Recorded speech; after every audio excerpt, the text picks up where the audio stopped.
Bismillah, alhamdulillah, salatu wassalamu ala rasulillah, ma ba'd. Subhanallah, the Muslims have differed in everything. The only thing that we've got left is to say, is there an Allah or there's two opinions. Well, some say there is and some there isn't. That's the only thing that's left now. We've differed in everything. While something like this, the times of Fajr is something which is is so much easier because it's something which is in front of your face. And therefore, really, I think that all of this differing, it shouldn't be on the starting times for these prayers, because the starting times of the prayers are well known. When the sun starts to rise, khalas, that's the time of Fajr. And the white thread of Fajr appears. That's Fajr.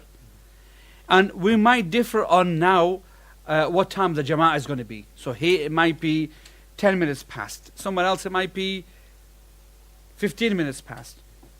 There is some leeway in differing on that, but when it comes to the time of Fajr itself, then there's no room for movement. In fact, something to add to all of this is some of the scholars wrote. I've brought a book here, which is an interesting book. It is the Fatawa of the Lajna Daima, the Permanent Committee of Scholars of Saudi Arabia.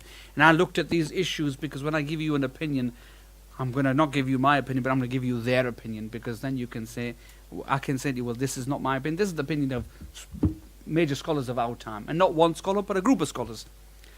So inshallah, maybe there's safety in numbers. And so there was an issue which was raised by some people who were living in northern part of Europe.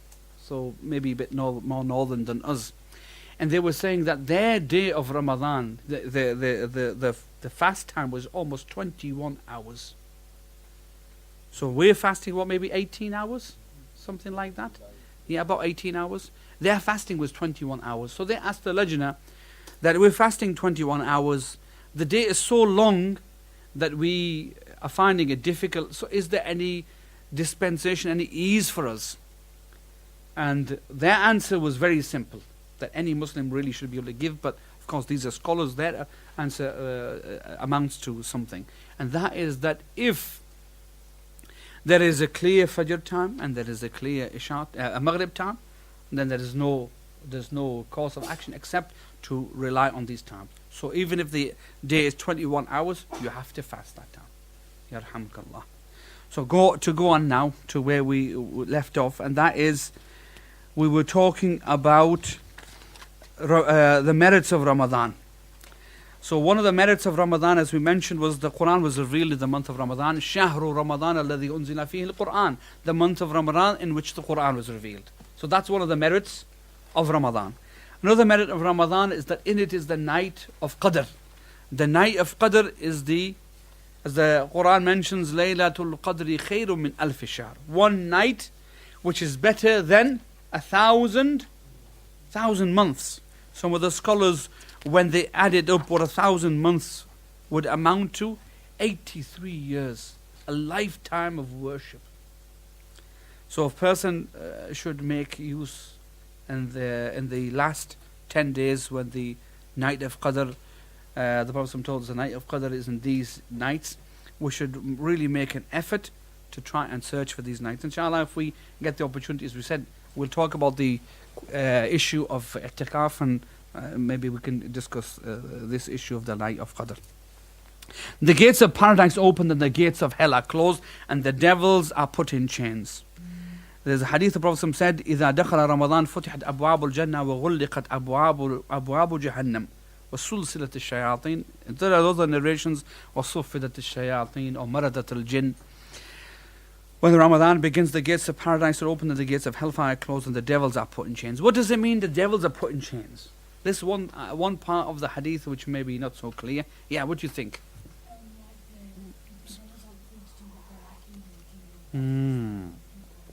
Excellent, top of the class, mashallah. That the devils are not able to do what they are normally able to do outside of Ramadan. They are restricted from doing what they would normally be able to do. This is what there's a number of opinions which are given, but this seems to be the best opinion which is given. Shaykh Ibn Uthaymeen and some of the other scholars have mentioned it, that they are not able to do what they are normally able to do outside of Ramadan. Fasting 1 month equates to fasting 10 months. وَصِيَامُهُ يَعْدَلْ صِيَامُ عَشْرَةَ أَشْهُرٍ. Some of the hadith mentioned this, that whoever fasts Ramadan and then makes up 6 days after it. The majority opinion of the scholars is that 6 days are 6 days in Shawwal. So if you take 10 days of Ramadan and 6 days of Shawwal, 36 days, if you fast all of those, it's like you fasted the whole year. So Ramadan is equal to 10 months, and then the 6 days of Shawwal are equal to 2 months. So basically, if you fast 3 days in every month, it's like you fasted the month. And look at the wisdom of the Prophet. He used to fast 3 days in the middle of the month. He used to fast Monday and Thursday. So, you know, the sunnah of the Prophet is so much to be learned by following and practicing what the Prophet did. So fasting 1 month of Ramadan, 1 month in Ramadan is equated to 10 months. Also in fasting, previous sins are forgiven. The Prophet said, Man sama Ramadan imanan wa ihtisaban. And this is very important. Whoever fasts Ramadan imanan wa ihtisaban. He does it out of faith, and he does it out of hoping for reward. Ihtisaban. He does that action hoping that Allah will reward him for this action. غُفِرَ لَهُ مَا تَقَدَّمَ مِنْ ذَنْبِهِ. Allah subhanahu wa ta'ala will forgive him for his sins. Now, question is which sins? Because the hadith is general, all sins. So some of the scholars said it means all sins. Other scholars said no, it's a minor sins. There's all of the minor sins are forgiven. And the major sins, a person should specifically make tawbah for those sins. Also, the Prophet told us that it will be freedom from the hellfire. وَلِلَّهِ أُتَقَاءُ مِنَ النَّارِ وَذَلِكَ فِي كُلِّ لَيْلَةٍ مِنْ Ramadan. And Allah subhanahu wa ta'ala has people that He frees from the hellfire, and that is in every night of Ramadan. I didn't put the hadith down fully here. Inshallah, maybe we'll write it down later on. What are the benefits of fasting? General wisdom. What's the wisdom behind fasting? There is a lot of wisdom behind fasting. Allah subhanahu wa ta'ala has enjoined fasting upon the slaves because of great wisdom. From amongst the wisdoms that we might arrive at. And it's not necessary that we should know the wisdom behind any action of worship to do it. We do the action of worship. We might not even know what the wisdom is behind it. What we do know is that Allah subhanahu wa ta'ala is the wisest, and He has enjoined it upon us. So if Allah has enjoined it upon us, He is the most wisest, and that is wisdom's behind it. We may know it, we may not know it. But some of the things that the scholars mention is that it causes the person to refrain from those things which are halal for the sake of Allah, which will help us then to refrain from those things which are haram for the pleasure of Allah. If you can leave what is halal, then inshallah it is easier than to leave something which is haram. If a person's stomach is hungry, if a person hasn't eaten, then not only is it that it makes you weak, but it makes your desires in those things which are normally a person can do, it makes them weak, and including those things which are haram. So if a person, for example, he is weak in his body because he didn't eat, also he makes his tongue weak, so he doesn't speak vainly. And also it makes his hand and his private parts, and all of these, the shahwa of all of these things is brought down because of this. And fasting leads to defeat, to the defeat of shaitan. It controls desire and protects one's faculties. When a fasting person feels the pangs of hunger, he also experiences what the poor people experience. So it makes him more sympathetic to them, and as a result of that, he will help them, and he will do what he can do for them because he knows now what they're going through. Fasting trains a person's will to avoid desires and keep away from sins. And it helps a person to overcome his own nature and to wean himself away from his habits. It also trains a person to get used to being organized and punctual, which will solve the problem that many people have of being disorganized, if only they realized. Fasting is also a demonstration of the unity of Muslims. When all of the Muslims are fasting together, it's a demonstration of our unity. And fasting also provides a great opportunity for those who are calling others to Allah. Because in the month of Ramadan, generally we tend to find that those people who don't come to the masjid will come to the masjid.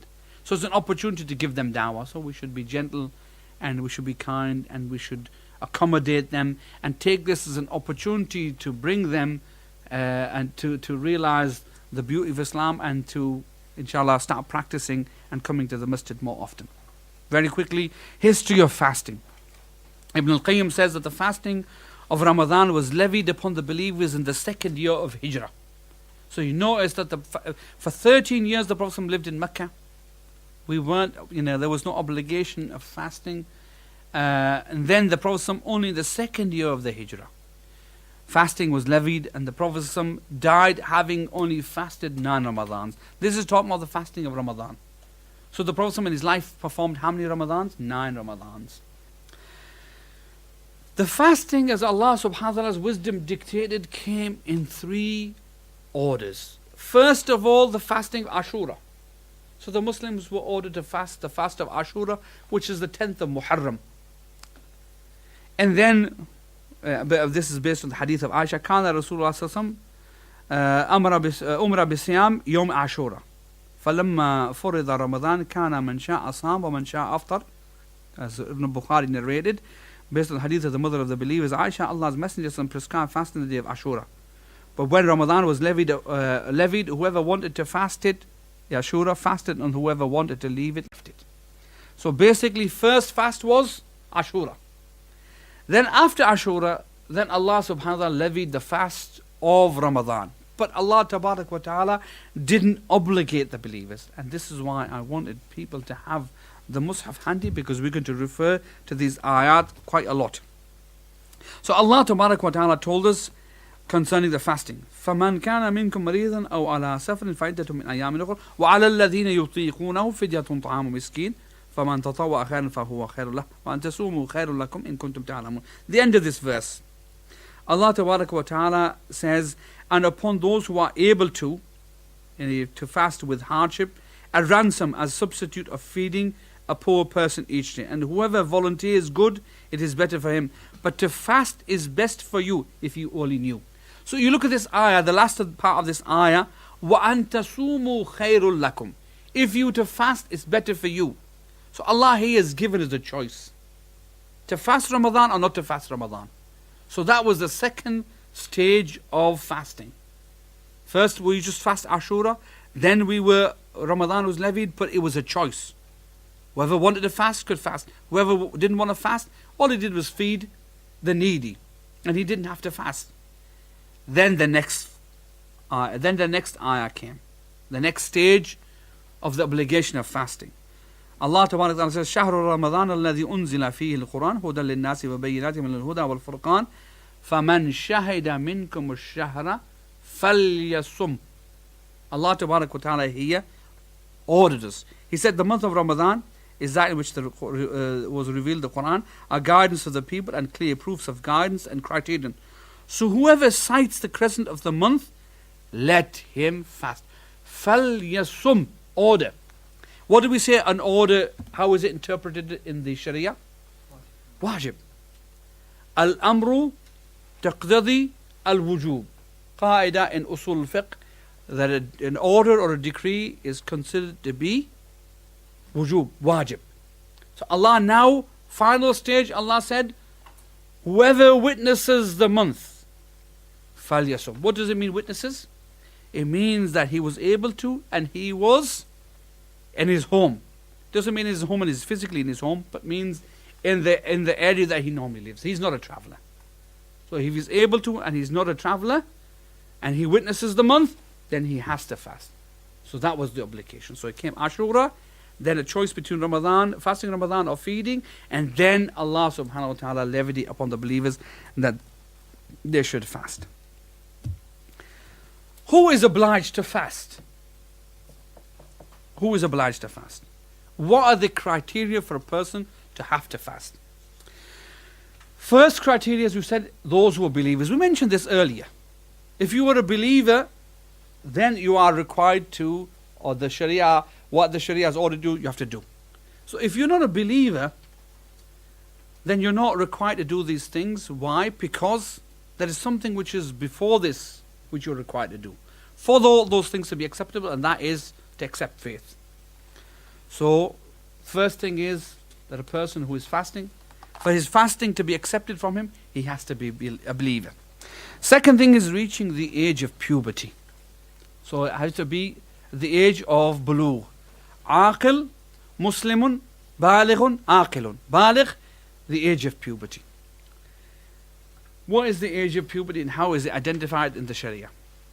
This is something which is known by a few signs. One of those is reaching the age of 15. If a person reaches the age of 15, then the scholars say that this is the last, the maximum age that a person will reach before reaching the age of puberty. So if anybody reaches 15, they've reached the age of puberty. So he's conditioned. This is the second condition fulfilled. The other condition is that if a person sleeps and wakes up wet or ejaculates, this is another sign that a person has reached the age of puberty. The growth of hair in the private parts, this is also one of the signs of puberty. And for a female child, if she goes into, she has a cycle, that's a sign of puberty.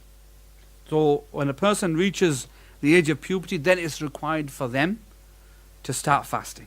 Before this age, can they fast? Yes, they can fast. Is it necessary for them? No, it's not necessary. If they fast, is their fasting accepted? Yes, it's accepted. So sometimes what happens is schools may put pressure on parents, your children are too young, they don't have to fast. Just for you to know that if they are not the age of puberty, it's not incumbent upon them. It's not obligatory upon them. But training your children to fast, even before the age of puberty, it is good action. And it is accepted from them. The other condition, mentally able. Aqil. Person who is aqil. Because the Prophet said, and we didn't talk about the proof for the thing before this, which was reaching the age of puberty. The Prophet said, Rufi al-qalam thalath. 3 people, the pen is lifted from them. One of those is as-saghir hatta yablugh. The young person until he reaches the age of puberty. This hadith is written Abu Dawud, it's an authentic hadith. Mental ability. The Prophet said, again, like the hadith we mentioned before, the hadith of Ali radiallahu anhu, the Prophet said that the pen is lifted from 3, and then he mentioned وَعَنِ الْمَجْنُونِ حَتَّى يَصْحُوا, and the mental person until he becomes well. So if a person doesn't have the mental ability, he's mentally challenged, then a person is not required to do actions of the Sharia. So they don't have to fast. They don't have to perform Hajj. They don't have to do the prayer. They're mentally challenged. They don't have to do all these. Because the ahkam of Sharia, the taklif is only put upon people when they can fulfill these conditions. And the final one we wanted to say was the ability to fast. We said Muslim, Aqil, Baligh, Qadir. One who is able to fast. And who is the person who is able to fast? Allah Tabarak wa Ta'ala tells us, La yukallifullahu nafsan illa wus'aha. Allah Tabarak wa Ta'ala does not burden a soul except what it can bear. So if a person doesn't have the ability to fast, then they are not required to fast.